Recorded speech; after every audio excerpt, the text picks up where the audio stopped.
Hi, today we will be discussing about Eulerian and Hamiltonian graphs. Okay, so Eulerian graph is basically a graph which contains an Euler line. Okay, so what is an Euler line? Okay, Euler line is nothing but a closed walk. Okay, which contains all the edges of the graph. It's a closed walk which contains all the edges of the graph. Okay, so I hope you know what is a walk. What is it? What is a walk? Walk is basically an alternating sequence of vertices and edges. Okay, beginning and ending with vertices, but which does not have a repeated edge. Okay, so Euler line is basically a walk without any repeated edges, but which contains all the edges of the graph, and you are coming back to the original vertex. Okay, I'll give you some examples of Euler lines. So Euler line, once again I'm telling you, it's a closed walk that contains all the edges of a graph. Okay, in some other textbooks they are called Euler line as Euler circuits, Euler trials, etc., etc. So that depends upon notation. I am following the notation given in Narsingh Dio textbook. Okay, so Euler line is a closed walk that contains all edges of a graph, and if a graph has an Euler line, that graph will be called an Euler graph. Okay, for example, I have drawn a graph here. We can see this graph. Let us try to construct a walk which covers or which contains all the edges of the given graph. Let us try to construct. So I have already given you an example here. You can try it yourself, but let us try to do it. So suppose I am starting with A. Okay, I go through this edge to reach D. Okay, then I go through this edge to reach E. Then I come through this edge to reach A. Okay, then again go to B. I reach C. I reach F. Okay, then I reach again E, and then come back at C, then come back at D. So this is an example of a closed walk that is contains all the edges exactly once, then that has returned back to A. So this is an example of an Euler line, and therefore the given graph is an Euler graph. Okay, and also I have also given you another example of an Euler line in the same graph itself. So in this line example, they are starting with A. If you can see on the right hand side, they are starting with A.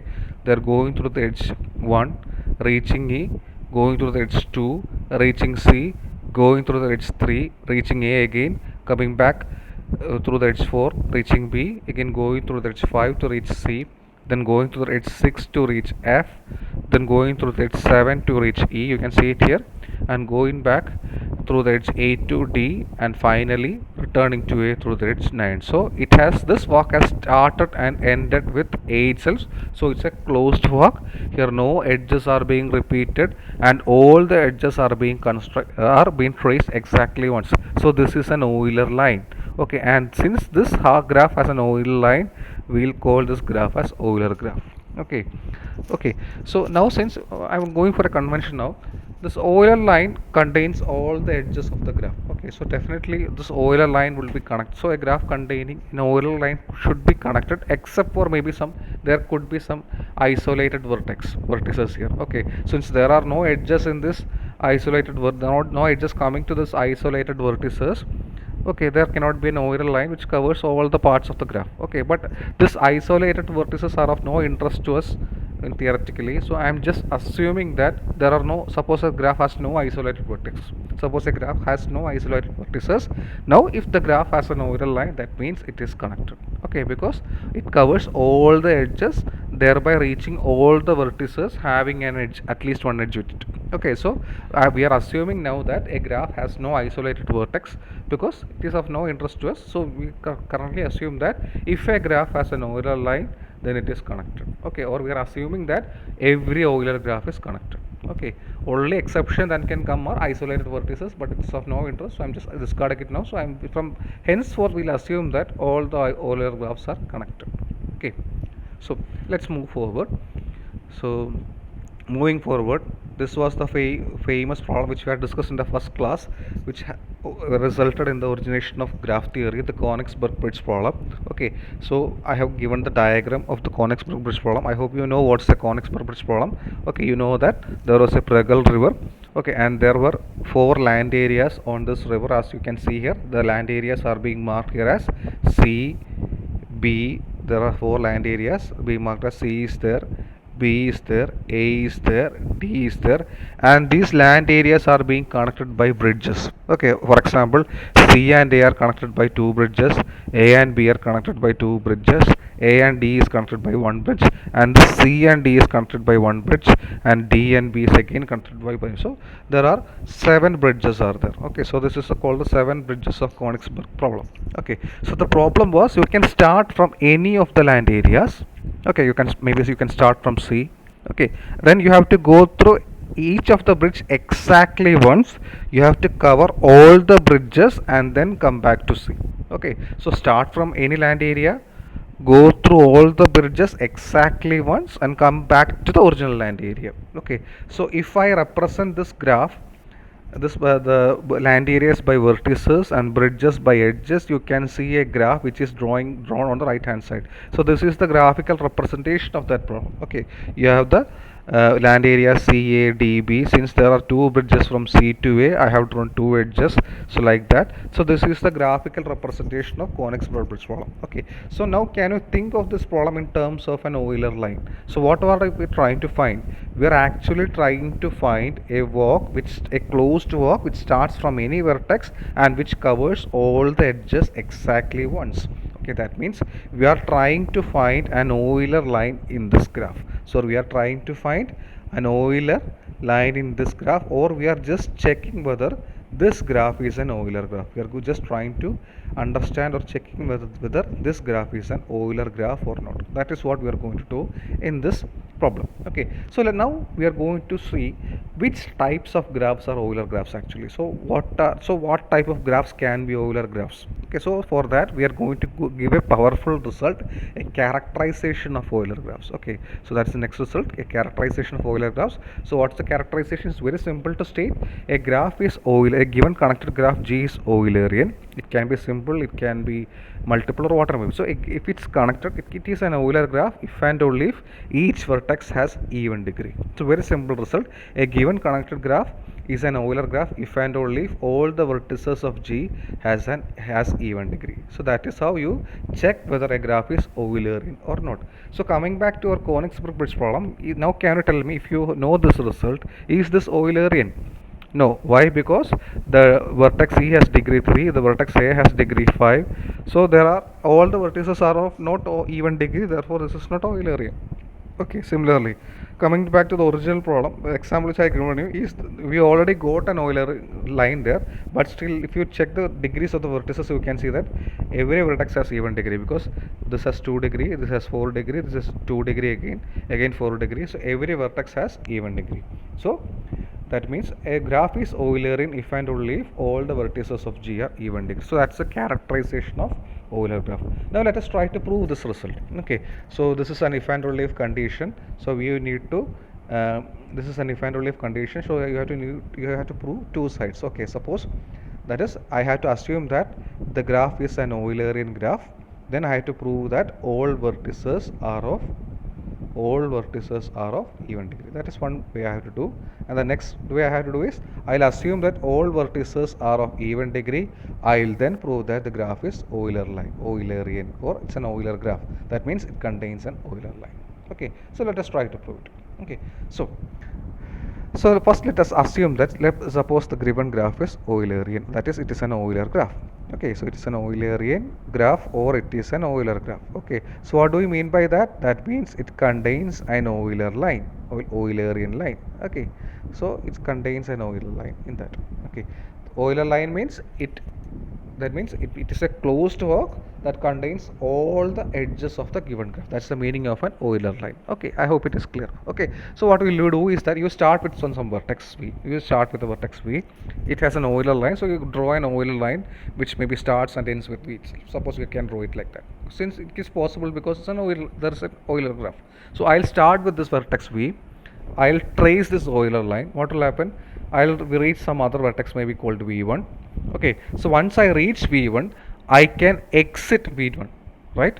Because this is there is an Euler line, therefore I can construct a walk which passes through all the edges. Okay, so once I start from V, so when I reach the next vertex, I can exit that vertex. So when you, if you consider, because of the Euler line, so if you consider any intermediate vertices, what happens is that actually in every intermediate vertex there is a factor of 2 edges coming in the Euler line. Okay, so when it is because of the Euler line, what happens is that the Euler line enters a vertex through an edge, it exits a vertex through an edge. Okay, so by basically every time an Euler line comes to vertex, there is a factor of 2 to that vertex. Okay, so maybe the Euler line will go to another vertex v2, and it can, maybe it can come to v1 again. Okay, so even if it comes to v1 again it can exit this v1, because this Euler line can trace out all the edges and come back at v. So whenever this Euler line comes to v1, it can again exit this v1. So again a factor of 2 is being added. Okay, so when you trace out this Euler line, when it passes through every vertex, at every instant a factor of 2 is being added to that vertex. Okay, and finally, since the Euler line covers all the vertices, all the edges, and then returns back to v, what happens is that this v will also have an even degree only, because we had started with an edge, and it covered everywhere, and then it came back and ended at v. Okay, that means you exited v and then came back at v, so there is a factor of 2 at v also.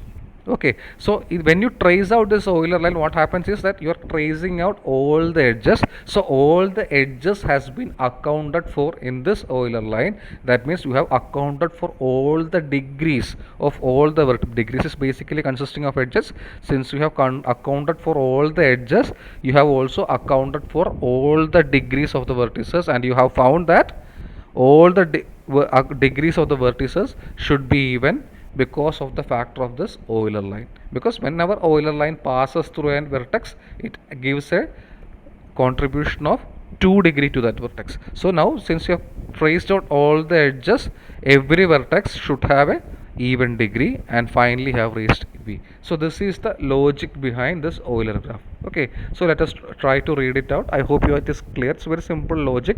Okay, so we are assuming that G is an Euler graph, therefore it contains an Euler line.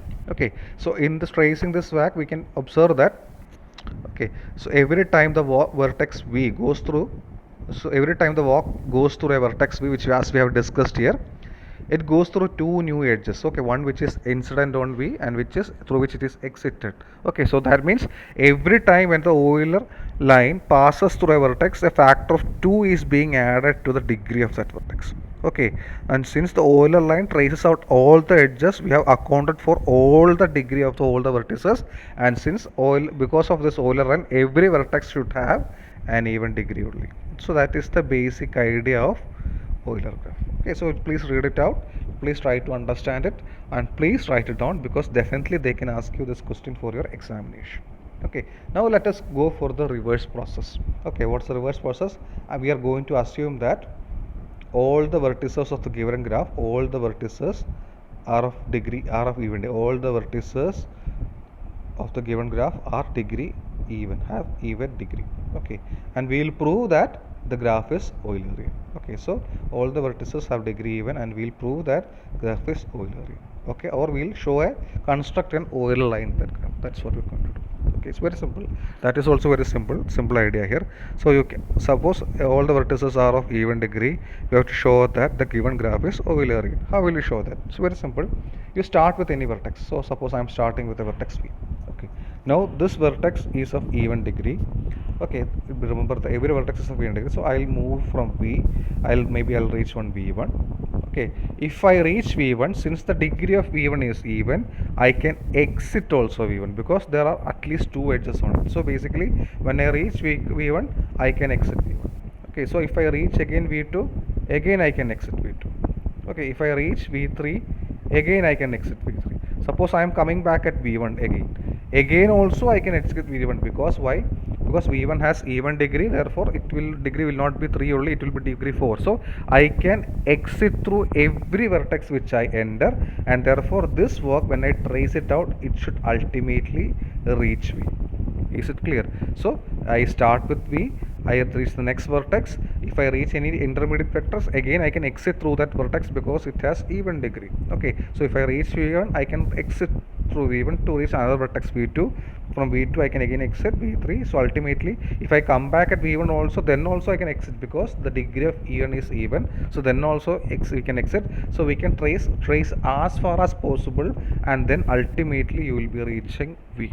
Okay, this need not be an Euler. This need not be an Euler line. It will be an Euler line only if you trace out all the edges. This need not be an Euler line. Okay, suppose if it is an Euler line, then obviously our theorem is proved, because now we have got since because of the assumption that the degree of all the vertices are even, we have got an Euler line. Suppose it is not an Euler line which we have got here. Okay, suppose it is not an Euler line. That means there are some vertices which have some edges which are not being traced. There are some edges which are not being traced. Okay, so but this graph is actually connected, right? So this graph is actually connected. Okay, so if there are some edges which are not being traced, okay, so there will be at least one vertex which will be lying in this walk which has an edge here. Is it clear? Since the graph is connected, so this graph is not one second, this graph is not Eulerian because suppose this graph is not Eulerian because some edges are being left out. So that means one edge here is not there, one edge here is not there, one edge here was not there. So this was not there in our original, it was not there in our original tracing of the curve. Okay, but what is the problem with that? The problem is that so if the graph is actually connected, so I can reach any vertex on this side through any vertex from this side. That means you can't have a disjoint set like this. So that means what is the meaning of that? That the meaning of is that there is at least one vertex, say maybe you call it A, there is at least one vertex at A which is in this Euler, which is in this walk, and this also has an edge which is not being covered with this Euler walk. Okay, so there is at least one vertex A which is already in the walk which we have constructed here, and also that edge A has an edge which is not being traced out with the walk which we had already written. Okay, so please think it again. First we wrote a walk which started with V. Suppose that we did not cover, that walk did not cover all the edges. Okay, some edges are being left out. Okay, now since the graph is connected, what can we say? We can say that there is at least one vertex which is common to our walk which we have constructed, and also common to the edges. Okay, any one edge which has been left out. So there is a vertex A which is common to both of them. Okay, so now you know that this vertex A, so you start with this vertex A, okay, and then you go through the untraced edges. Okay, so you start with vertex A and go through the edges which were not there in our previous walk. So you start with A, you go to the next edge B. So since the degree of B is even, you can again come back, so you can go to C. So using the same procedure which you had used earlier, you can come back like this. You can come to some D, you can go to E. If you come to B, you can again exit B, and finally you will again reach A because A is also of even degree. Okay, so what you did, you took that common vertex A and you traced a walk which consists of those edges which are being left out. So you start with A, you go to B, next vertex, and from B you go to another C and go to D and you G. So using the same idea, you can enter and exit through any of the vertex you enter. Okay, so when you start with A, you go to the next vertex, you can exit that vertex because that vertex is also of even degree. You can again exit that vertex, you will be getting an even degree like that. So ultimately you will come back to our A because all of them have even degree and also A has that even degree. Okay, so now we have got a new walk consisting of other edges also. Okay, so now if you take the original walk, okay, and you insert this walk which you constructed now into the original walk. For example, if the original walk was like this, so suppose we are taking this original walk, suppose the original walk was like this: V1, V2, A, V3, again V1, V. Suppose this is the original walk. Okay, now I am going to substitute this walk which started with A into that. So what will happen? You will be getting now V1, V2, A.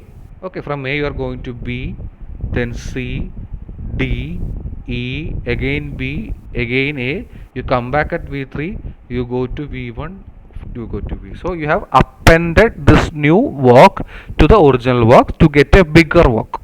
Okay, so again, if you this walk contains all the edges, it is an Euler line and we are done. Suppose it does not contain all other edges, suppose some more edges are being left out, that means you can again repeat this argument because the graph is connected. Suppose some more edges are being repeated, some more edges like here xyz are being left out here, some other edges. Suppose you have some other edges xyz, like suppose x is here, there is a y here, there is an z here. Suppose these edges are being left out. Okay, now that also you can again append into this new bigger walk in the next step, because those edges and this walk should again contain some common vertices, because why, the graph is connected. Okay, so if you take a common vertex, for example like a, like if you are taking x, you trace out a new walk with again x. Okay, you go through the maximum possible edges, you come back at x. Okay, now you then you append this walk into the instant of x in our graph. Okay, so like that you can proceed, but this cannot go on indefinitely because our graph is finite. So at some point all the edges must be traced out. Okay, so at that point you can say that now we have got an Euler graph. So this is how you construct an Euler graph from a graph having a vertices of even degree. So what we have got, we have now got that if a graph has all the vertices with even degree, then it will definitely have an Euler line, or it is definitely an Euler graph. So I hope it is clear. So let us recap what we do. We started with some vertex V. Okay, then we traced out a walk from V as far as possible. How could we trace it out? Because when every vertex has degree even, so when you started with V, you go to the next vertex V1. So as soon as you go to V1, you can come back from V1 because V1 has even degree. You go to another vertex V2, go on like this. Ultimately it has to stop at V only, because you can enter and exit any vertex in between, and finally you will be reaching V. So suppose it contains all the edges, then it is an Euler graph. The problem is solved here. Suppose it does not contain all the edges, you can consider all the remaining edges. Okay, this edges will have at least one vertex which is common between the walk which has we have drawn and also the corresponding edges. Suppose A is common between one of the left out edges and also the walk which you have drawn here. Okay, now you are going to construct a walk starting with A, with containing the edges which are not present in the already written walk. So you are going to trace out a new walk there. So you start with A, you go to a new vertex B. If you reach a new vertex B, you can also come out of that vertex because each vertex has even degree. So you do it like that. You can come out of that vertex, you trace out a path and walk, and finally you will be reaching back at A. Now if you append this new walk to the original walk, you will be getting a bigger walk containing more edges of G. Okay, suppose this walk also contains all the edges, the problem is done, or else we can again repeat this process until all the edges are covered. It will end finitely because it is a finite graph, so this step should be ending in a few steps. Okay, this entire edges should be traced out in maybe a few steps. Okay, so that means every graph having vertices of an even degree will be an Eulerian graph. Okay, so that's a very important result. Please try to read it out. Okay, and try to understand this and try to write it down also once again also, because definitely this question will be there for your examination. Okay, so we'll stop here. Okay, thank you.